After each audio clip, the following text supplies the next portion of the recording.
राज्य सभानि एमपि कामाख्या प्रसाद तासाया आदिवासी हारिजों लोगोसे आसामनि मोनद' हारिनि सुबुङा एसटि मोना बुंनायनि बेरेखा खालामनानै सनितपुर जिल्ला आसाया बरसला आन्चलिक कमिटि आसानि हेफाजाबै 15 नं माहारियारि राजा लामायाव धरनानि हाबाफारि लायो आरो बे धरनानि गेजेरजों राज्य सभानि एमपि कामाख्या प्रसाद तासानि मुसुखा सावो।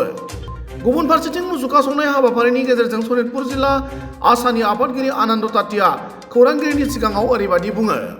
कमिटिर उद्योगत ढेकियाजुली और बरसला आंचलिक कमिटिर सहयोगत आज आमी ढेकियाजुली शहीद नगरी 15 নম্বৰ राष्ट्रीय घाईपथर ऊपर आमी राज्यसभा सांसद कामाख्या प्रसाद तासा डांगरियार आमी प्रतिमूर्ति दाह करिছো और यार मूल कारणটো হৈছে যোৱাকালি আমি দেখিবলৈ পাইছো कामाख्या प्रसाद डांगरियाय आदिवासी जनगोष्ठीটোৰ জনজাতিকৰণৰ মানে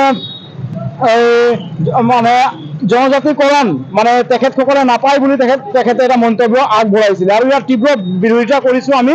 কাৰণ এইখন যেটো মন্তব্য আদিবাসী ছাত্ৰ সন্থাই হোক বা অসমৰ আদিবাসী বুদ্ধিজীৱীসকলে কামাখ্যা প্ৰসাদ তাছাৰ মুখৰ পৰা কিন্তু আমি আশা কৰা নাছিলো। কাৰণ তেখেতে এসময়ত এই জনগোষ্ঠীটোৰে প্ৰতিনিধি কৰি গৈ আজি ৰাজ্যসভাৰ নিচিনা পবিত্ৰ সাংসদ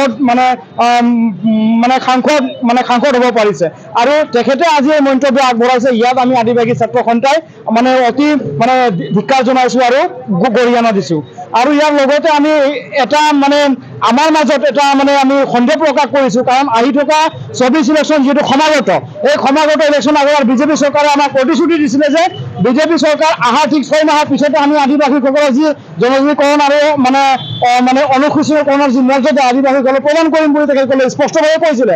এতিয়া 2024 যেটো ইলেকশ্যন সমাগত আমি এইটো কোনো এটা ষড়যন্ত্ৰ হয় যাতে আমাৰ যেটো এটা ৰাজনৈতিক যেটো আমাক দিবলগীয়া যেটো সাংবিধানিক অধিকাৰ এই সাংবিধানিক অধিকাৰৰ পৰা আমাক বঞ্চিত কৰি আহি থকা যি 24 ইলেকশ্যন তেখেতসকলে বৰ্তমান পাৰ কৰিব তেখেতসকলে যুঁজা চলাইছে বুলি আমাক সন্দেহ প্ৰকাশ হৈছে।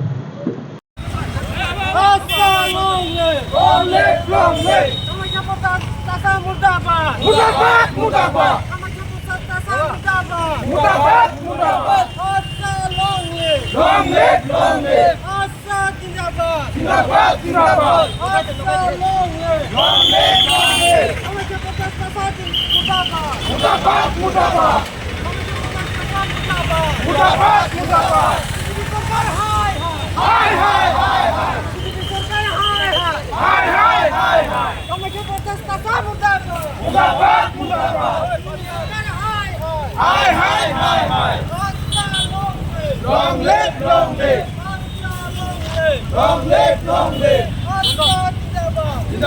Zindabad!